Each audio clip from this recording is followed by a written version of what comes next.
बिस्मिल्लाहिर्रहमानिर्रहीम। अस्सलाम वालेकुम दोस्तों, वेलकम टू कोऑर्डिनेट। आज की वीडियो हम डिस्कस करेंगे अपना MGT 601 के असाइनमेंट के ऊपर। तो वीडियो के अंदर क्लास में देखिएगा ताकि कोई भी इंपॉर्टेंट कॉन्सेप्ट आपको मिस ना हो। वीडियो स्टार्ट करने से पहले कुछ इंपॉर्टेंट इन्फॉर्मेशन आप लोगों को दे दूं। अगर आप लोग हमारे चैनल पर न्यू है तो मैं आप लोगों को बता दूं, हमारे चैनल पर डिफेंस सब्जेक्ट के लिए शॉर्ट लेक्चर्स अपलोडेड है।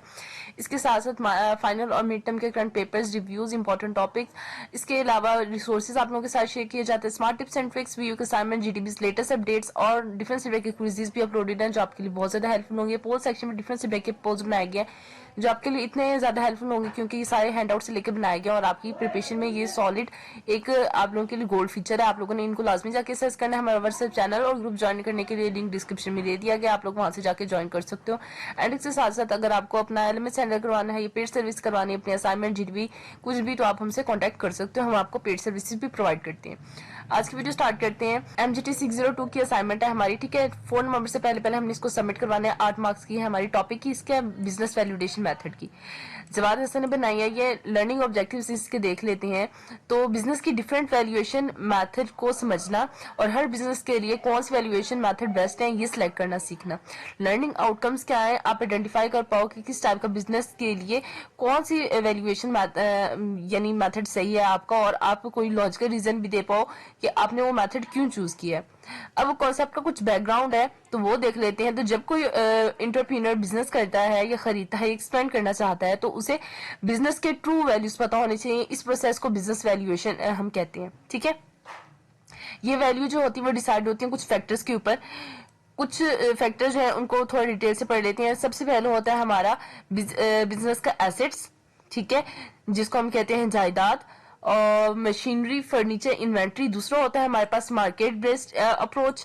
ये क्या होता है, मार्केट में सिमिलर बिजनेस की प्राइसेस, डील्स को कंपैरिजन करना। फिर हमारी होती है अर्निंग बेस्ड अप्रोच, यानी बिजनेस की अर्निंग और प्रॉफिट का बेसिक क्या होता है। और फिर हमारा था कैश फ्लो बेस्ड अप्रोच, यानी फ्यूचर इनकम और एक्सपेक्टेड कैश फ्लो हमारे पास उसकी किस बेस पर आता है। असाइनमेंट का टास्क है, हमें कुछ यहाँ पे टाइप्स दी हुई है, उसको हमने इवैल्यूएशन मेथड के अकॉर्डिंग लिखना है और फिर देन जस्टिफाई करना है। ये 1.1 मार्क्स का और ये भी 1.1 मार्क्स का है, ठीक है। गाइडलाइंस देख लेते हैं। हमारी जो ये इवैल्यूएशन का प्रोसेस है, ये लेक्चर्स, नोट, हैंडआउट थीम 2 से लिया गया है और कुछ एप्रोप्रिएट मेथड हर ईच बिजनेस के ऊपर, यानी जो भी ऊपर दिया हुआ है वो एक बिजनेस के ऊपर रिलाई करता है, तो हमने उसका नाम लिखना है। और हमारी जो असाइनमेंट है वो हमने ड्यू डेट में VULMS के ऊपर सबमिट करवा देनी है। आंसर अपना देख लेते हैं हम। तो यहाँ पे हम अपना देख लेते हैं आंसर। अच्छा, ये है हमारा आंसर। तो असाइनमेंट का टास्क था हमें, तो सबसे पहले है हमारा, कहते हैं टाइप ऑफ बिजनेस क्या है कि small bakery shop run for 5 years in our city, यानी 5 साल से चल रही है। तो ये किस पे होगा, एसिड बेस्ड अप्रोच पे होगा। क्यों? क्योंकि बेकरी जो है वो ज्यादातर क्या होती है, अपनी चीजों की वैल्यू पर खरीदी जाती है, ठीक है। और इसके अलावा उसके ऊपर खरीदी जाती है, जैसे ओवन हो गया, फर्नीचर हो गया, मशीनरी, ये सारी चीजें। और इसके अलावा जो स्टॉक्स या जैसे कि उसका bakery floor, sugar, bakery items की इन्वेंट्री, इसलिए बिजनेस की वैल्यूज उसकी एसेट्स देखकर आसानी से पता चल सकते हैं कि छोटे छोटे लोकल बिजनेस के लिए जिनके पास ज्यादा फिजिकल एसेट्स होते हैं, एसिड बेस्ड मेथड बेस्ट होती है उन चीज के लिए। सेकेंड है हमारा local clothing brand planning to sell its franchise, यानी लोकल क्लोथिंग ब्रांड हो रही है तो ये क्या, फ्रेंचाइज बेचने का प्लान, यानी मार्केट बेस्ड अप्रोच कहते हैं इसको। फ्रेंचाइज की वैल्यू तब सेट होती है जब हम मार्केट में सिमिलर बिजनेस करते हैं और सिमिलर ब्रांड्स का कंपैरिजन करते हैं, जैसे उसी की टाइप की दूसरी क्लोथिंग फ्रेंचाइज की selling price market based valuation से पता चलता है कि मार्केट डिमांड्स और कॉम्पिटिटर के हिसाब से बिजनेस की क्या वर्थ बनती है। ये मेथड उन बिजनेस के लिए बेस्ट होती है जो फ्रेंचाइज मॉडल फॉलो करती है।